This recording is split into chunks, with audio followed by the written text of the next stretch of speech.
3 over 8 into its simplest form, lowest term or reduced form. Look, so we need to divide numerator and denominator by the greatest common factor of 3 and 8. Greatest common factor or highest common factor. 1 times 3 equal to 3. So 1 and 3 are the factors of 3.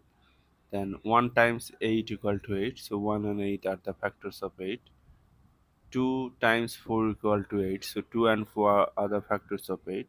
So greatest common factor is here 1, 1 just. So if you divide this 3 by 1 and 8 by 1, you will get the same result, 3 over 8. Look, this 3 has only two factors, which is 1 and 3.